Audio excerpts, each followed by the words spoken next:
Jina langu ni Ivan. Hapa tuna kitalu cha miche ya strawberry. Kwa hiyo mwanzoni mwa majira ya joto, wakati wa masika, tulipanda mimea mama ya strawberry kwa nafasi ya inchi 30 kwa 30 kwenye miraba kama hiyo.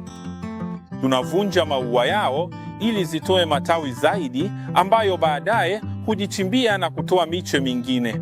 Kwa kawaida, strawberry hupendelea udongo wa mchanga unaopitisha maji haraka, ingawa zinahitaji na zinapenda maji mengi. Lakini wanahitaji udongo wenye mchanga zaidi ili wasikae kwenye maji. Zinakuwa vizuri zaidi kwenye udongo wenye mchanga kidogo ambao unapitisha maji kwa urahisi.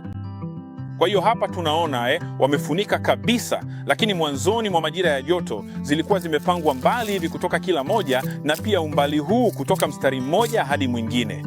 Kwa hiyo mimea mingi zaidi ilizalishwa. Zinaota, alafu tunamwagilia hapa kwa kutumia mfumo wa sprinkler ambao unanyunyizia maji kidogo sana juu yao. Ni kama ukungu wa maji vile.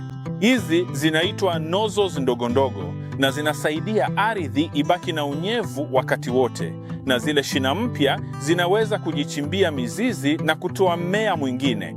Ingawa lengo la mimea hii, zile mama asili zinatoa shina mpya ambazo ni F1 hybrids. Na sisi tunavuna hayo mashina mapya kwa ajili ya uzalishaji wa matunda ya strawberry.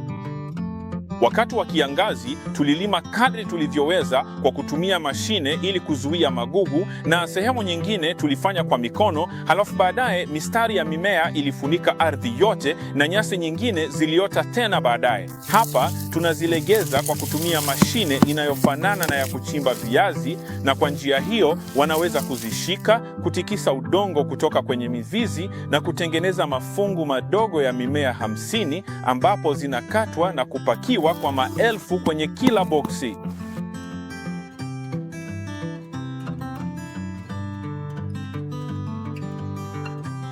Hiki hapa ndicho tunachokilenga. Mimea hii imetokana na mmea mama ambayo imetokana na matawi madogo yaliyomea pembeni na hatimaye kujikita mizizi na kuwa mimea midogo midogo. Hii itatumika kwa ajili ya uzalishaji wa matunda ya strawberry. Hivyo hizi hukusanywa na tunazipakia kwenye maboksi yenye mimea 1000 kwa wakati mmoja. Tunakata majani ili kwao yaweze kutoshea vizuri kwenye boksi, lakini pia kwa sababu jani ndilo huharibika kwenye boksi likikosa oksijeni.